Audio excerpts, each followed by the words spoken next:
Le titre intercontinental a longtemps été considéré comme le championnat des travailleurs acharnés de la WWE, celui que tous les grands techniciens du ring souhaitaient détenir. En effet, au fil des années, nous avons tous été témoins de nombreux moments mémorables, de matchs légendaires et de champions emblématiques qui ont tous contribué à donner à ce titre la notoriété qu'il a aujourd'hui. Mais qui sont ces lutteurs qui ont donné à cette ceinture son prestige? Eh bien, c'est précisément ce que nous allons examiner aujourd'hui. Rejoignez-moi donc pour découvrir l'histoire des meilleurs champions intercontinentaux de l'histoire de la WWE. Si nous devons commencer quelque part, autant le faire avec un homme qui, pour beaucoup, est encore considéré comme le plus grand champion intercontinental de tous les temps. C'est exact. Tandis que Hulk Hogan apportait tout le faste et le glamour à la scène principale de la WWF au début des années 80, c'est Macho Man Randy Savage qui portait le flambeau sur le ring. En effet, il était si impressionnant qu'en dépit de son arrivée dans la compagnie en tant que heel détestable en juin 1985, une partie du public était prêt à payer pour le voir. Reconnaissant ce potentiel, Vince McMahon n'a pas perdu de temps pour mettre en avant sa nouvelle recrue. Quelques mois plus tard, Savage entamait une rivalité avec Tito Santana, alors détenteur du titre secondaire. Mais bien que Santana fût un excellent lutteur à part entière, il ne fit pas le poids face au Macho Man. En février 1986, devant une foule nombreuse au Boston Garden, Savage triompha et s'empara de la ceinture. Certes, il avait triché pour y parvenir, mais cela ne le rendait pas moins digne du titre pour autant. En effet, dans les semaines et mois qui suivirent, Savage éleva le titre à un niveau qu'il n'avait encore jamais atteint. Grâce à ses compétences techniques bien supérieures à la norme de l'époque à New York, il réussissait régulièrement à voler la vedette, même en affrontant des noms plus âgés comme Bruno Sammartino et George the Animal Steele. Randy parvenait à construire des matchs qui semblaient bien en avance sur leur temps. Mais ce n'était pas seulement ses talents sur le ring qui le démarquaient. Avec son personnage flamboyant et coloré, chaque apparition au micro pour promouvoir ses matchs était mémorable. Il excellait en livrant des promos souvent décousues mais terriblement évocatrices. De plus, son arrivée sur le ring ne passait jamais inaperçue. Ses tenues extravagantes et ses robes somptueuses attiraient tous les regards, rendant l'hommage à l'ami de son père, le légendaire Georgius George. Cependant, aussi marquant que fussent ces aspects de sa personnalité, c'est toujours sa performance sur le ring qui ressortait le plus et qui contribua à élever le titre intercontinental à de nouveaux sommets. Cela fut particulièrement évident lors du match où il perdit finalement la ceinture contre Ricky the Dragon Steamboat à WrestleMania 3. Ce soir-là, bien que l'attention fût principalement portée sur le choc entre Hulk Hogan et André le Géant, Savage et Steamboat volèrent la vedette avec un match si exceptionnel qu'il est encore considéré aujourd'hui comme l'un des meilleurs de tous les temps. Une partie de cette réussite est due à l'habitude de Savage de planifier ses matchs en détail à l'avance, lui permettant de peaufiner chaque mouvement avec son adversaire bien avant de monter sur le ring. Cela dit, ce combat marqua également la fin du règne de Savage en tant que champion intercontinental. Mais il termina sur une note si haute et avait eu un parcours si exceptionnel que seulement un an plus tard, il atteignit le sommet en devenant champion de la WWF grâce à une popularité et un talent que Vince McMahon ne pouvait plus ignorer. Mais Randy Savage n'était pas le seul grand champion intercontinental des années 80. Certes, il fut le seul à atteindre le niveau de champion de la WWF par la suite, mais on pourrait également défendre l'idée que Rick Rude, alias Ravishing Rick, aurait mérité cet honneur en raison de son propre règne avec le titre secondaire. Bien que son règne ne soit pas aussi iconique que celui du Macho Man, le passage de Rick Rude en tant que roi de la division intermédiaire fut tout aussi impressionnant. En effet, avec ses compétences exceptionnelles sur le ring et sa capacité à incarner le travailleur acharné de la compagnie, il a porté le titre avec toute la fierté et la dignité que l'on pourrait attendre d'un tel champion. Et cela, malgré le fait qu'il était un heel. Ce qui rend son règne d'autant plus remarquable, c'est qu'il employait souvent des tactiques sournoises pour l'emporter, mais sans jamais diminuer la valeur ni l'importance de la ceinture. À cette époque, le titre intercontinental était encore largement perçu comme le véritable prix d'excellence par de nombreux lutteurs, un insigne d'honneur qui signifiait que vous étiez le meilleur des meilleurs si vous le déteniez. Mais où a réellement commencé le règne de Rick Rude? Après avoir rejoint la WWF en 1987 et passé quelques années à affronter des adversaires tels que Mr. Wonderful, Paul Orndorff et Jake the Snake Roberts, le heel a commencé à cibler le champion intercontinental de l'époque, The Ultimate Warrior, à la fin de la décennie. Bien sûr, à ce moment-là, la plupart des gens pensaient que Rude ne serait qu'un obstacle de plus pour Jim Ellwing, dont la popularité atteignit de tels sommets qu'il était difficile d'imaginer quiconque le battant. C'est donc finalement ce qui rendit le choc d'autant plus grand lorsqu'à WrestleMania 5 en avril 89, le Ravishing One devient le premier à infliger une défaite à l'Ultimate Warrior à la WWF. Certes, il avait dû tricher pour y parvenir, mais le résultat était le même. À la fin de la soirée, Rick Rude avait remporté, ce qui était probablement la plus grande victoire de sa carrière jusque-là. Pourquoi? Eh bien parce qu'après avoir détrôné celui que beaucoup considéraient comme le prochain grand héritier de la compagnie, Rude eut l'occasion de montrer toute l'étendue de son talent en défendant le titre intercontinental sur le circuit des house shows dans les mois qui suivirent. Ces shows étaient souvent couronnés par des combats où il occupait le main event. Et parmi tous ses adversaires à l'époque, peut-être qu'aucun n'était plus notable que Roddy Piper. Les affrontements entre les deux furent si marquants que lorsque Rude perdit finalement le titre contre l'Ultimate Warrior à SummerSlam en août, il put immédiatement enchaîner sur un programme télévisé avec Piper. Certes, son règne en tant que champion intercontinental ne fut pas le plus long, mais parfois la qualité prime sur la quantité. Et avec quelqu'un comme Rick Rude, la qualité était toujours au rendez-vous. Mais cela n'a rien d'étonnant venant d'un élève de Vern Gain. Cela dit, Rude n'était pas le seul lutteur issu de l'American Wrestling Association, l'AWA, à avoir voyagé à New York pour décrocher ce prestigieux titre secondaire. En effet, seulement un an plus tard, ce fut son meilleur ami dans la vraie vie qui reprit le flambeau lorsque l'Ultimate Warrior vaqua la ceinture. Cette figure n'était autre que Mr. Perfect. Mr. Perfect. S'il y avait bien un lutteur capable de donner tout son sens à son nom, c'était lui. Certes, son personnage était caricatural, mais parfaitement adapté à l'époque. Il fut introduit par une série de vignettes où il excellait dans à peu près tous les sports imaginables. Mais même si tout cela semblait exagéré, la réalité est que Kurt Hennig était vraiment exceptionnel sur le ring. Tellement exceptionnel qu'en rejoignant la WWF en 1988, il était déjà considéré comme l'un des lutteurs les plus respectés de son époque, notamment grâce à son règne de 53 semaines en tant que champion du monde de l'AWA. Néanmoins, ce n'était pas encore son apogée, car après avoir signé avec Vince McMahon, Hennig entama une impressionnante série de victoires de près de 2 ans. Et même lorsqu'il perdit finalement contre Brutus the Barber Beefcake à WrestleMania 6, son palmarès resta suffisant pour lui garantir une place dans le tournoi visant à couronner un nouveau champion intercontinental après que l'Ultimate Warrior eut rendu la ceinture vacante. Saisissant sa chance, Hennig mit en œuvre toutes ses compétences parfaites dans ce tournoi. Après avoir battu Jimmy Snuka lors des premiers tours, il se retrouva en finale face à Tito Santana. En remportant cette confrontation, il associa enfin son surnom à une ceinture, devenant champion intercontinental. Dès lors, l'ancien champion du monde de l'AWA se mit à prouver à tous à quel point il était talentueux, entamant l'un des meilleurs règnes pour un titre secondaire que la compagnie ait jamais connu. Peu importe l'adversaire, Texas Tornado, Big Boss Man ou Greg the Hammer Valentine, tous finissaient par tomber face au champion. Et dans le processus, il recevait une véritable leçon de catch. Avec son talent presque inégalé sur le ring, Hennig réussissait à surpasser chaque adversaire. Même lorsque Kerry Von Erich le battit brièvement pour remporter le titre à la fin de 1990, il fallut peu de temps à Mr. Perfect pour récupérer la ceinture. Cela dit, tout roi finit par affronter son successeur. Pour Kurt Hennig, ce moment arriva en août 1991 à SummerSlam, où il perdit la ceinture face à une certaine légende canadienne. Je parlerai de lui en détail dans un instant. Mais si Hennig perdit ce soir-là, c'est parce que son dos était si endommagé qu'il pouvait à peine tenir debout. Cela ne l'empêcha pas de livrer une performance 5 étoiles bien sûr. Même gravement blessé, Hennig démontra une fois de plus qu'il était d'un talent presque surhumain. Quant à l'homme qui battit Mr. Perfect ce soir-là pour entamer son tout premier règne avec le titre intercontinental, ce n'était autre que Bret the Hitman Hart. Si le champion précédent était parfait, Bret lui était tout simplement le meilleur qui soit, le meilleur qui ait jamais existé et le meilleur qui existera jamais. Si vous avez suivi cette chaîne depuis un certain temps, vous m'avez certainement entendu chanter les louanges de Bret the Hitman Hart. Une partie de la raison pour laquelle il a réussi à bâtir un tel héritage réside dans le fait qu'après avoir passé presque une décennie au sein de la WWF dans les années 80, principalement dans la division par équipe, il était parfaitement préparé lorsque l'occasion lui fut donnée de briller en tant que champion intercontinental au début des années 90. En effet, avec Vince McMahon cherchant à s'éloigner des catcheurs massifs et musclés au début des années 90, en raison du procès imminent lié aux stéroïdes, il avait besoin de quelqu'un d'autre pour prendre la relève. Heureusement, cette personne était Bret Hart. Bien qu'il n'ait pas la carrure imposante de certains de ses prédécesseurs, son talent technique surpassait celui de n'importe quel adversaire, captivant les foules à chaque match au point qu'elles ne pouvaient penser à autre chose.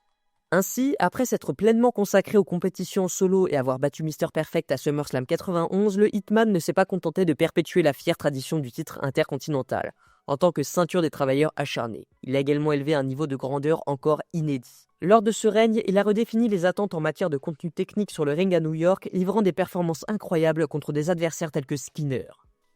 Même lorsqu'une mauvaise grippe le força à perdre brièvement la ceinture face à The Mountie au début de 1992, il ne fallut pas longtemps à Hart pour la récupérer. Cette fois-ci, il le fit en battant Roddy Piper, et ce qui rendit cette victoire encore plus mémorable, c'est qu'elle marqua la première fois dans l'histoire de la WWF que Piper fut vaincu par tombée. Avec cet honneur à son actif, le Canadien se lança dans un deuxième règne encore plus impressionnant. Il enchaîna les performances spectaculaires, volant la vedette dans des matchs contre des adversaires comme Shawn Michaels et The British Bulldog.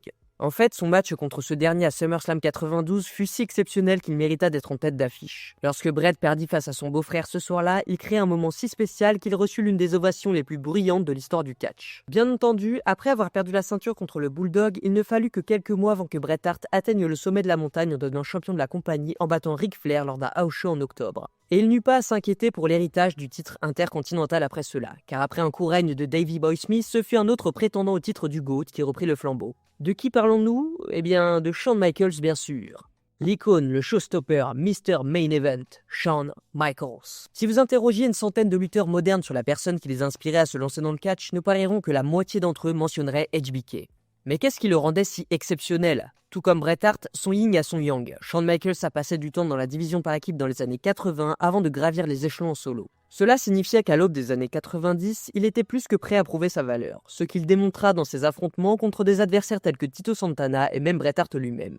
Cela dit, malgré une première tentative pour décrocher le titre intercontinental contre Hart dans le tout premier ladder match de la compagnie diffusé en juin 92 dans un épisode de Wrestling Challenge, Michaels ne réussit pas encore à s'emparer de la ceinture. Cela ne se produisit qu'en novembre de la même année lorsqu'il détrôna le British Bulldog. Mais peu importe qui l'avait battu pour y arriver, car avec la ceinture autour de sa taille, Michaels pouvait désormais franchir une étape supplémentaire en défendant son titre contre tous les adversaires. Cela incluait notamment un match mémorable contre son ancien partenaire de la Rockers, Marty Jannetty, qui parvient brièvement à lui ravir le titre. Ce règne de Jannetty fut toutefois de courte durée. Avec sa nouvelle assurance sous la forme de Diesel à ses côtés, HBK récupéra rapidement ce qui lui revenait de droit. Néanmoins, comme nous le savons tous aujourd'hui, Shawn Michaels des années 90 avait une réputation bien méritée de prima donna. Chaque fois qu'il devait perdre un match, une blessure semblait mystérieusement surgir, l'empêchant d'aller au bout. Cela mena à une situation célèbre à WrestleMania 10 où après avoir vacillé la ceinture quelques mois auparavant sans jamais être battu, Michaels fit son retour pour affronter le champion en titre, Razor Ramon, dans un ladder match. C'était le match qui changea à jamais la donne et inspira des générations futures. Même si des équipes comme les Hardy Boys, les Dudley Boys et Edge et Christian allaient par la suite élever cet art à de nouveaux sommets, on peut encore affirmer que cette stipulation n'a jamais été meilleure que lors de ce tout premier affrontement en pay-per-view. C'était tellement mémorable que le concept fut repris à SummerSlam 95 où cette fois, Shawn Michaels sortit vainqueur. Bien sûr, ce fut un règne plus court car comme Randy Savage et Bret Hart avant lui, Michaels brilla tellement en tant que champion intercontinental qu'il atteignit bientôt le sommet en devenant champion de la WWF. Mais tous les champions intercontinentaux ne deviennent pas champions du monde. Certaines stars restent à un niveau intermédiaire, ce qui n'enlève rien à la réussite de leur règne. Au contraire, cela montre que même sans passer à l'échelon supérieur, un règne peut être légendaire. Honky Tonk Man en est l'exemple parfait. Vous vous demandez sûrement déjà comment peut-on placer The Honky Tonk Man dans la même catégorie que Shawn Michaels ou Bret Hart. Certes, ces deux légendes ont une carrière bien plus prestigieuse sur le long terme, mais lorsqu'il s'agit spécifiquement de leur règne en tant que champions intercontinentaux, on pourrait avancer que Wayne Ferris, alias The Honky Tonk Man, leur a volé la vedette. Pourquoi ? Eh bien tout simplement parce que même si Michaels et Hart ont détenu la ceinture à plusieurs reprises, aucun d'eux ne l'a conservée aussi longtemps que le natif du Tennessee. En réalité, personne n'avait réussi à le faire avant très récemment. Et c'est nul autre que Gunther qui a explosé le plafond de verre avec un règne unique de 666 jours avec le titre qui lui a d'ailleurs permis d'accéder au titre de champion du monde poids lourd quelques mois plus tard. Mais revenons au Honky Tonk Man. Tout a commencé le 13 juin 1987 lorsqu'il a battu Ricky the Dragon Steamboat et cela s'y poursuivit jusqu'au 29 août 1988 où il a finalement été détrôné par l'Ultimate Warrior. Pendant 454 jours, personne n'a pu le vaincre, faisant de lui un champion secondaire redoutable. Certes, il a souvent défendu son titre par des moyens douteux, mais soyons honnêtes, c'était un heel. Qu'attendiez-vous ? Cela faisait partie du jeu. Le Honky Tonk Man est l'exemple parfait d'un lutteur qui, bien qu'initialement destiné à un rôle mineur, a su saisir une opportunité et la transformer en moment clé de sa carrière. Cette opportunité s'est présentée lorsque Ricky Steamboat, alors prévu pour un long règne, a informé Vince McMahon qu'il comptait prendre une pause pour passer du temps avec sa famille. McMahon, n'ayant pas encore préparé de remplaçant à la hauteur, fut laissé dans l'embarras. Heureusement, Hulk Hogan intervint. Un soir en coulisses, il indiqua au patron qu'il voyait du potentiel pour le Honky Tonk Man et qu'il ferait un bon champion. Et Hogan ne s'était pas trompé. Peu après, Wayne Ferris fut désigné pour prendre le titre, entamant ainsi un règne qui reste plus de 3 décennies plus tard, inoubliable. Contrairement à d'autres champions intercontinentaux, le point fort du Honky Tonk Man n'était pas ses compétences techniques sur le ring. Ses matchs ne correspondaient pas toujours à l'héritage de qualité associé au titre. Mais peu importe, il avait un talent inégalé pour générer une véritable haine du public. Où qu'il aille, il attirait les foules qui ne voulaient qu'une chose, le voir se faire battre. Néanmoins, match après match, le Honky Tonk Man trouvait toujours un moyen d'échapper à la défaite. Ce suspense constant n'a fait qu'amplifier l'anticipation autour de sa chute, rendant son éventuelle défaite encore plus satisfaisante pour les fans. Finalement, à SummerSlam 88, il rencontra une force irrésistible sous la forme de l'Ultimate Warrior. En seulement 31 secondes, Warrior mit fin à son règne légendaire, offrant aux fans un moment euphorique. Cette défaite humiliante n'a toutefois pas terni l'héritage du Honky Tonk Man. Au contraire, le fait qu'il détienne toujours le second record du règne le plus long continue de faire vivre son nom comme l'un des plus grands champions intercontinentaux de tous les temps. Son règne a même été utilisé dans des storylines au fil des ans comme le Honkamètre de Santino Marella qui comptait les jours jusqu'à ce qu'il dépasse le record du Honky Tonk Man. Mais malgré les efforts de Santino pour redonner du prestige à la ceinture pendant les années 2000, la ceinture intercontinentale peinait à retrouver son importance. Seuls 2 hommes durant cette période sombre ont réellement réussi à lui rendre un peu de prestige. Le premier, le Miz. En effet, bien que souvent ridiculisé par les fans hardcore comme l'exemple parfait de tout ce qui ne va pas avec le style interne de la WWE, Mike Mizanin a réussi à avoir une carrière plus longue et plus réussie dans le ring que presque tous ses pairs. Une grande raison pour laquelle il a pu atteindre de telles hauteurs est grâce à sa capacité à s'adapter dans n'importe quelle position que la compagnie exige. Peu importe si c'est pour un spot comique dans le bas de la carte, en tant que moitié d'une équipe de tag team ou dans le main event de WrestleMania, The Miz est tout aussi fiable dans les deux cas. Et cela a été prouvé au cours de ses presque 2 décennies sur le roster où il a détenu le titre intercontinental à 8 reprises. En fait, durant une ère où la ceinture secondaire n'a jamais semblé aussi peu importante, Mike Mizanin a réussi à lui donner un certain sens d'importance en la possédant principalement entre l'année 2012 et l'année 2018. Cela signifiait que chaque fois qu'on lui demandait de faire un discours public et de représenter la compagnie à son maximum, il était toujours prêt, disposé et capable de le faire avec le titre autour de sa taille. Mais cela ne doit pas suggérer qu'il n'a pas également eu de superbes matchs durant ses 8 règnes avec la ceinture. Bien sûr, il a en fait volé la vedette plus d'une fois en affrontant des adversaires tels que Dolph Ziggler, Seth Rollins et Sami Zayn pour n'en citer que quelques-uns. Et même après avoir remporté le titre de la compagnie dans le main event de WrestleMania 27, il n'a jamais hésité à revenir dans la mid-card, utilisant ses nouvelles puissances de superstar pour aider à maintenir la ceinture dans la lumière à une époque où elle en avait vraiment besoin. Cela dit, malgré sa grande représentation en tant que le Miz pour la division à une époque où peu de gens semblaient encore s'y intéresser, il n'est toujours pas le meilleur champion intercontinental du XXIe siècle. Et c'est parce que malgré ces 8 règnes de champion qui l'ont mis en avant, il y a un autre ancien champion de la WWE qui en a eu encore plus. C'est exact, en tant que 9 fois champion intercontinental, Chris Jericho détient le record du plus grand nombre de règnes au total. De nos jours, Y2J travaille chez All Elite Wrestling, où après avoir été leur tout premier champion du monde, il aide maintenant à faire avancer la prochaine génération. Notamment en ayant mis en lumière des noms tels que Sammy Guevara, MJF et Ricky Starks.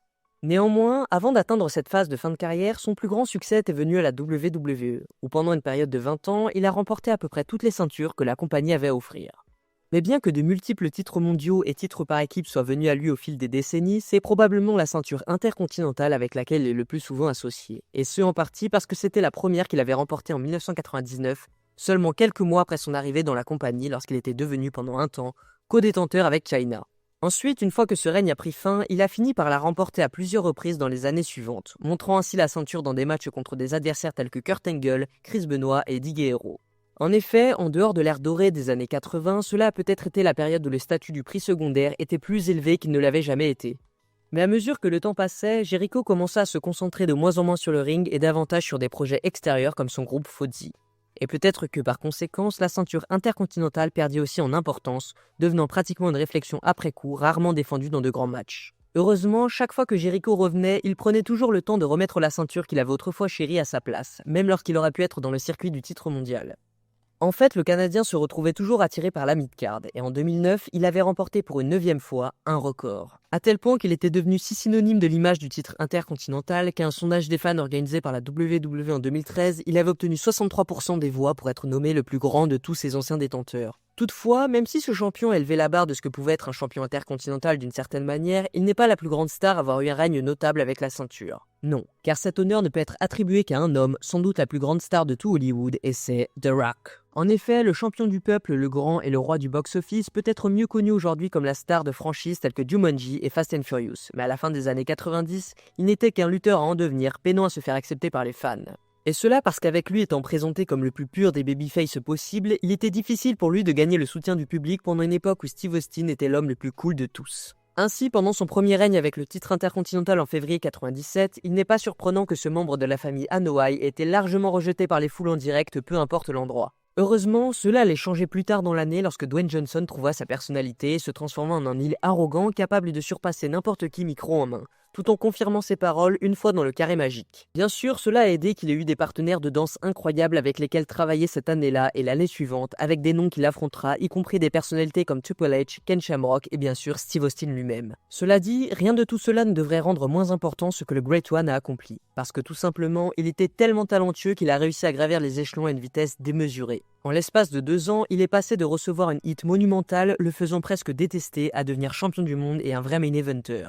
Aurait-il atteint ce point sans son règne comme champion intercontinental? Probablement, mais cela n'a certainement pas nui à son cas que pendant la période où la WWF explosait dans les médias grand public. Il était juste là, devant et au centre, volant souvent le show sous le nez des autres, tout en rendant le titre secondaire tout aussi important que le principal à certains moments. En effet, vous pouvez prendre son match à SummerSlam 98 pour le titre et le placer parmi les meilleurs du genre de l'époque à bien des égards. En fait, on pourrait même soutenir que le règne de Dwayne Johnson avec la ceinture fut le dernier de son ère classique. car après qu'il l'ait perdu, personne d'autre n'a vraiment pu atteindre ses standards et en partie à cause de cela, il commença à perdre de son importance. Ce n'était plus réservé à ceux qui étaient sur le point de percer dans le circuit principal. Et c'est dommage car ça n'aurait pas dû se passer ainsi. En effet, il aurait pu conserver cette même aura autour de lui s'il avait été booké correctement. Même pendant le milieu des années 90, lorsque la WWF avait moins de stars que jamais, ils ont réussi à faire en sorte que le titre intercontinental semble important par la façon dont ils le traitaient. Et si vous cherchez un seul champion qui a défini la ceinture plus que quiconque dans les années 90, c'est à ce point-là que nous devons revenir. Parce qu'on pourrait soutenir que ce n'est pas en fait The Rock qui occupe cette place. En fait, on pourrait même soutenir que ce n'est pas Bret Hart ou Shawn Michaels non plus. Car bien que chacun de ces noms ait ensuite connu un plus grand succès en tant que champion du monde, personne n'a mieux soutenu la division de la mid-card et n'y restait comme encre de celle-ci pendant l'ère de la nouvelle génération, comme Razor Ramon l'a fait. Et la raison de cela, c'est que peu de gens, voire aucun, n'ont jamais eu l'air aussi cool avec cette ceinture autour de la taille. Bien sûr, Razor Ramon était toujours couvert d'or partout où il allait, donc il n'est pas surprenant qu'un morceau supplémentaire sous forme de championnat n'ait fait qu'ajouter un élément de plus à son aura. Mais comment a-t-il remporté ce titre pour la première fois ? Eh bien, pour répondre à cela, il faut remonter jusqu'en 1993, car c'est là qu'après avoir passé une année à familiariser le public avec son nouveau personnage, Scott Hall a enfin eu l'occasion d'atteindre le niveau supérieur. Malheureusement pour lui, à l'époque, lorsqu'il a remporté le titre intercontinental, ce n'était pas en battant directement le champion, car Shawn Michaels l'avait rendu vacant quelques semaines auparavant. Cela dit, tous les doutes sur qui était le véritable champion ont été rapidement dissipés lors du match à l'échelle de WrestleMania 10 dont nous avons parlé plus tôt, où c'est le mauvais garçon qui est sorti vainqueur. Ainsi, avec sa revendication désormais incontestée et l'un des plus grands matchs de tous les temps à son actif, il a continué comme il avait commencé, c'est-à-dire en étant meilleur et plus cool que quiconque autour de lui. En fait, même lorsqu'il perdit le titre au profit de son ami de la clique Diesel plus tard dans l'année, cela n'a pas duré longtemps, car à SummerSlam, il l'aurait repris. Et lorsque cela se produisit à nouveau contre Jeff Jarrett en janvier 95, le mauvais garçon n'en eut même pas un instant d'inquiétude. C'est en grande partie pour cette raison qu'en mai de la même année, il serait devenu 3 fois champion. Bien sûr, à ce moment de l'histoire, cela faisait de lui la personne avec le plus grand nombre de règnes avec le titre intercontinental.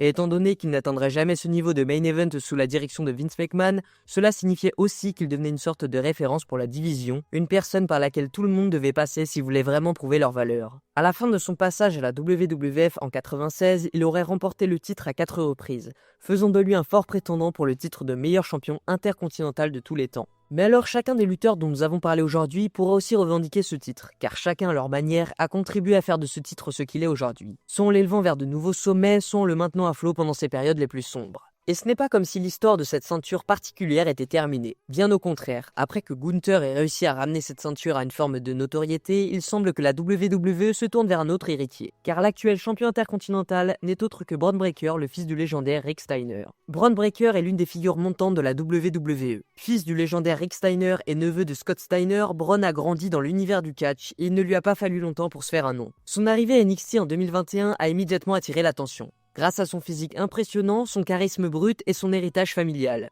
Après une première année marquée par une forte progression, Bron Breakker remporte le titre de champion de NXT dès 2022 et devient la figure de proue du show noir et or. Et alors que l'on pouvait penser que sa montée en puissance dans la division des poids lourds lui permettrait de s'immiscer directement comme un futur prétendant à des titres majeurs, il semblerait que ce soit le championnat intercontinental qui devienne l'objet de son premier règne majeur sur le main roster. Dès sa victoire pour le championnat intercontinental, Bron Breakker marque un tournant décisif dans sa carrière. La victoire dans un match décisif face à un ancien champion comme Ricochet ou Sheamus établit sa crédibilité et sa place au sein de la division. Sa puissance brute et son approche agressive font de lui un champion qui impose sa volonté, dominant ses adversaires dans des confrontations où chaque défense devient un combat d'intensité. Le public réagit positivement à ce champion qui allie force et charisme, des qualités idéales pour porter ce titre. Si Bron Breakker continue sur cette lancée, cela pourrait non seulement renforcer son profil, mais aussi le préparer à de futures opportunités majeures, peut-être même un règne de champion incontesté ou poids lourd de la WWE. Il pourrait également devenir un mentor pour d'autres jeunes talents, leur transmettant son expérience et son savoir-faire. Tout ça en reliant la division intercontinentale au plus haut niveau de la WWE, il participerait à restaurer la prestigieuse valeur de cette ceinture. À la fin de son règne intercontinental, Bron Breakker pourrait se retrouver avec une place privilégiée dans l'histoire de la WWE.